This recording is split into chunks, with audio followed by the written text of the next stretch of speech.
പഹൽഗാമിലെ ഭീകരാക്രമണത്തിൽ രാജ്യം ഒറ്റക്കെട്ടായി രോഷം പ്രകടിപ്പിക്കുകയാണെന്നും തക്കതായ അല്ലെങ്കിൽ സങ്കല്പിക്കാൻ പോലും ആകാത്ത തിരിച്ചടി ഉണ്ടാകും എന്നുമാണ് അദ്ദേഹം പറഞ്ഞത്. അതോടൊപ്പം തന്നെ ഇത്തരമൊരു ഭീകരാക്രമണം ഉണ്ടായതിൽ എല്ലാവരുടെയും ഒത്തൊരുമ കൂടി അദ്ദേഹം ആഹ്വാനം ചെയ്യുകയുണ്ടായി. ഇപ്പോൾ പഹൽഗാം ഭീകരാക്രമണം ചർച്ച ചെയ്യാൻ വൈകിട്ട് സർവകക്ഷി യോഗം ചേരുകയാണ്. പ്രതിരോധ മന്ത്രി രാജ്നാഥ് സിംഗിന്റെ അധ്യക്ഷതയിലായിരിക്കും യോഗം ചേരുക. അതേസമയം ഭീകരാക്രമണത്തിൽ പാകിസ്ഥാന്റെ പങ്കിനെ കുറിച്ച് എന്ത് തെളിവാണുള്ളതെന്ന് പാക് പ്രതിരോധ മന്ത്രി ഖ്വാജ ആസിഫ് ചോദിച്ചു. കശ്മീരിലെ ഉദ്ധംപൂരിലുണ്ടായ ഏറ്റുമുട്ടലിൽ ഒരു സൈനികൻ വീരമൃത്യു വരിച്ചു. വിവരങ്ങളുമായി നാഷണൽ ഡെസ്കിൽ നിന്നും സോന സുരേഷ് ചേരുന്നുണ്ട്. സോന, 3 വാർത്തകളുടെ വിശദാംശങ്ങളാണ് പ്രധാനമായും നമുക്ക് ലഭിക്കേണ്ടത്.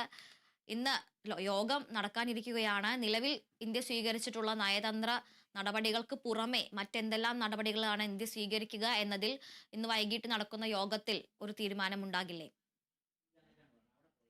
തീർച്ചയായും അതുല്യ, ഇന്നും വൈകുന്നേരം ഡൽഹിയിൽ 6 മണിക്കാണ് സർവകക്ഷി യോഗം ചേരുക.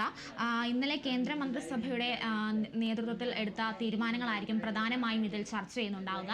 മാത്രമല്ല, പ്രതിരോധ മന്ത്രി രാജ്നാഥ് സിംഗിൻ്റെ അധ്യക്ഷതയിലാണ് പ്രധാനമായും യോഗം ചേരുക ഇവിടെ. അതുമാത്രമല്ല, ഈ ഭീകരരുടെ ആക്രമണത്തിൽ 26 പേരുടെ ജീവൻ നഷ്ടപ്പെട്ട ഈ ഒരു പാകിസ്ഥാന്റെ പിന്തുണ പൂർണ്ണമായും ഉണ്ടായിട്ടുണ്ടോ എന്നൊരു കണ്ടെത്തലിലേക്ക് ഇന്ത്യ എത്തിയിട്ടുണ്ടായിരുന്നു. അതിനുശേഷമാണ് ഇന്നലെ നടന്ന യോഗത്തിലാണ് പ്രധാനപ്പെട്ട ഒരു കടുത്ത 5 നടപടികൾ എന്തായാലും പാകിസ്ഥാനെതിരെ ഇന്ത്യ സ്വീകരിച്ചിട്ടുണ്ടായിരുന്നു. ഈ 5 നടപടികളിൽ പാകിസ്ഥാനെ ഏറ്റവും കൂടുതൽ കടുത്ത ഒരു പ്രതിസന്ധിയിലാക്കിയിരിക്കുന്നത് സിന്ധു നദീജല കരാറാണ്. അതാണ് ആദ്യം തന്നെ ഇന്ത്യ പാകിസ്ഥാനെതിരെ കൊടുത്തോട്ട് ആദ്യത്തെ ഒരു അടി എന്ന് തന്നെ നമുക്ക് പറയാൻ സാധിക്കും. കാരണം ഇന്ത്യയും പാകിസ്ഥാനും തമ്മിലുള്ള യുദ്ധങ്ങൾ നടക്കുന്ന സമയത്ത് പോലും ഈ കരാർ ഇതുവരെ മരവിപ്പിച്ചിട്ടുണ്ടായിരുന്നില്ല. എന്നാൽ ആദ്യമായാണ് ഇതുപോലെ നിരപരാധികളായ 26 പേരുടെ ജീവൻ നഷ്ടമായ ഒരു സാഹചര്യത്തിലാണ് ഇപ്പോൾ ആദ്യമായി ഇന്ത്യ ഇങ്ങനൊരു തീരുമാനമെടുക്കുന്നത്. ഈ തീരുമാനം പാകിസ്ഥാന്റെ സാധാരണ ജനങ്ങളെ അടക്കം ബാധിക്കുമെന്നൊരു കാര്യം വളരെ പ്രധാനപ്പെട്ട ഒന്നാണ്. അവിടെയുള്ള വരൾച്ച അടക്കം ഭക്ഷ്യക്ഷാമം പോലുള്ള പ്രധാനപ്പെട്ട കാര്യങ്ങളെല്ലാം ഉണ്ടാകുമെന്നാണ് ഏറ്റവും പ്രധാനപ്പെട്ട കാര്യം. അപ്പം ഇത് മാത്രമല്ല, ഭീകരർക്കായുള്ള തിരച്ചിൽ ഒരു പ്രധാന വിഷയം തന്നെയായിരിക്കും ഇന്ന് ചർച്ച ചെയ്യാൻ പോകുന്നത്. ഭീകരരെ കണ്ടെത്തുന്നവർക്ക് 25 ലക്ഷം രൂപ പാരിതോഷികം പ്രഖ്യാപിച്ചിട്ടുണ്ടായിരുന്നു കേന്ദ്രം. ഇതിനെ പറ്റിയുള്ള ചർച്ചകളെല്ലാം തന്നെ ഇന്ന് വൈകുന്നേരം നടക്കുന്ന യോഗത്തിൽ ചർച്ച ചെയ്യപ്പെടും. മാത്രമല്ല, അമിത് ഷാ അടക്കമുള്ള നേതാക്കളാണ് ഇന്നത്തെ യോഗത്തിൽ പങ്കെടുക്കുക. അതുല്യ. ഇപ്പോൾ സോന സൂചിപ്പിച്ചതുപോലെ തന്നെ ഈ വാഗ അട്ടാരി അതിർത്തി അടച്ചതും അതുപോലെ തന്നെ സിന്ധു കരാർ റദ്ദാക്കിയതുമൊക്കെ പാകിസ്ഥാനെ വലിയ രീതിയിൽ പ്രതിരോധത്തിലാക്കുന്ന നടപടികളാണ്. അതുകൊണ്ട് തന്നെ പാകിസ്ഥാൻ തിരിച്ച് അതിനുള്ളൊരു മറുപടി എന്തായാലും ഇല്ലാതിരിക്കില്ല. അത് ചർച്ച ചെയ്യാനായി പാകിസ്ഥാനിൽ ഇന്നൊരു യോഗം നടക്കുന്നുണ്ട്. ആ യോഗത്തിന്റെ വിശദാംശങ്ങൾ എന്തെല്ലാമാണ്? നിലവിലെ നയതന്ത്ര നടപടികളോട് അല്ലെങ്കിൽ നയതന്ത്രപരമായ ഈ ഒരു പ്രതിരോധത്തോട് പാകിസ്ഥാന്റെ പ്രതികരണങ്ങൾ എങ്ങനെയാണ്?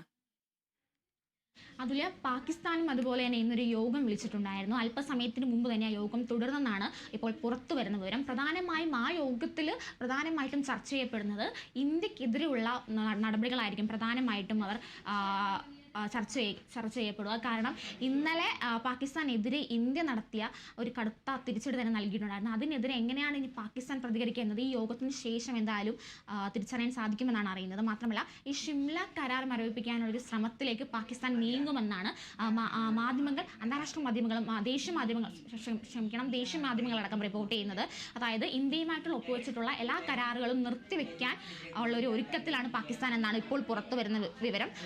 പാക് പ്രധാനമന്ത്രി ഷഹബാസ് ഷെരീഫ് വിളിച്ച യോഗത്തിലാണ് ഇതുപോലുള്ള കാര്യങ്ങളൊക്കെ ഇപ്പോൾ ചർച്ച ചെയ്യുന്നത്. എന്നാൽ യോഗം നടക്കുകയാണ് അവിടുത്തെ.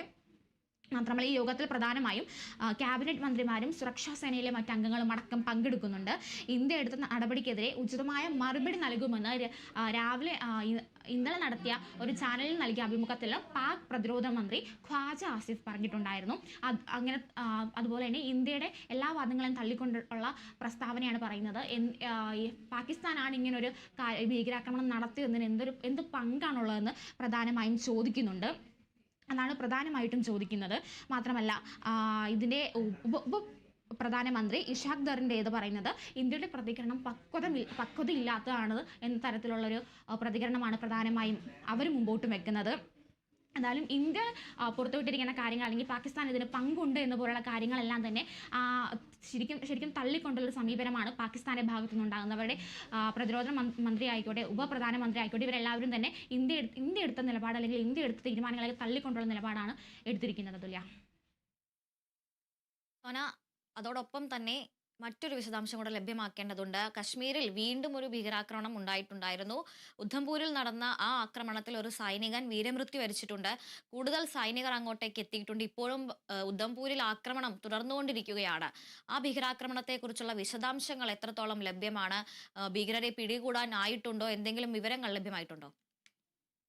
അതിലെ അല്പസമയത്തിന് മുമ്പാണ് ഉധംപൂരിലെ ഭീകരമായുള്ള ഏറ്റുമുട്ടലിൽ ഒരു സൈനികൻ വീരമൃത്യു വരിച്ചത്. പ്രദേശത്ത് ഭീകര സാന്നിധ്യമുണ്ടെന്ന് ലഭിച്ച രഹസ്യ അന്വേഷണത്തെ തുടർന്ന് ലഭിച്ച ഇതിൻ്റെ ഭാഗമായിട്ടായിരുന്നു ബസന്ത്ഗഡ് എന്ന് പറയുന്ന ഒരു പ്രദേശത്ത് സൈന്യം തിരച്ചിൽ നടത്തിയിട്ടുണ്ടായിരുന്നത്. ആ സമയത്താണ് അവിടുന്ന് ഭീകരർ ഇതുപോലെ ആക്രമിക്കുകയും ഗുരുതരമായി പരിക്കേറ്റ ഈ സൈനികനെ ആശുപത്രിയിൽ എത്തിച്ചെങ്കിലും അദ്ദേഹം വീരമൃത്യു വരിക്കുകയായിരുന്നു. മാത്രമല്ല ഇതിൽ ഇന്റലിജൻസ് റിപ്പോർട്ടിനനുസരിച്ചായിരുന്നു ഒരു തെരച്ചിൽ നടത്തിയിട്ടുണ്ടായിരുന്നത്. ബസന്ത്ഗഡ് എന്നൊരു പ്രദേശത്തായിരുന്നു. അവിടെ ഇപ്പോഴും ഏറ്റുമുട്ടൽ തുടരുകയാണ്. മേഖലയിൽ ഇപ്പോഴും ഏറ്റുമുട്ടൽ തുടരുകയാണ്. അതേസമയം ബാരാമുള്ളിൽ ഭീകരർ നുഴഞ്ഞു കയറാൻ ശ്രമിക്കുന്നതിന് 2 ഭീകരരെ ഇന്ത്യൻ സൈന്യം വധിച്ചിട്ടുണ്ട് എന്നൊരു വാർത്തയും പുറത്തു വരുന്നുണ്ട്. ഇതേസമയം ഭീകരാക്രമണത്തിന് പിന്നാലെ ഈ എക്സിൻ്റെ പാകിസ്ഥാന്റെ എക്സ് അക്കൗണ്ട് ഇന്ത്യയിൽ മരവിപ്പിച്ചിട്ടുണ്ടെന്നാണ് പ്രധാനപ്പെട്ട ഒരു വിവരം വരുന്നത്. എന്തായാലും സിന്ധു നദീജല കരാർ മരവിപ്പിച്ചതടക്കമുള്ള കടുത്ത നടപടിക്ക് പിന്നാലെയാണ് ഇപ്പോൾ പാകിസ്ഥാന്റെയും എക്സ് അക്കൗണ്ടിൽ ഇപ്പോൾ മരവിപ്പിച്ചിരിക്കുന്നത്. തുല്യ ശരി സോന.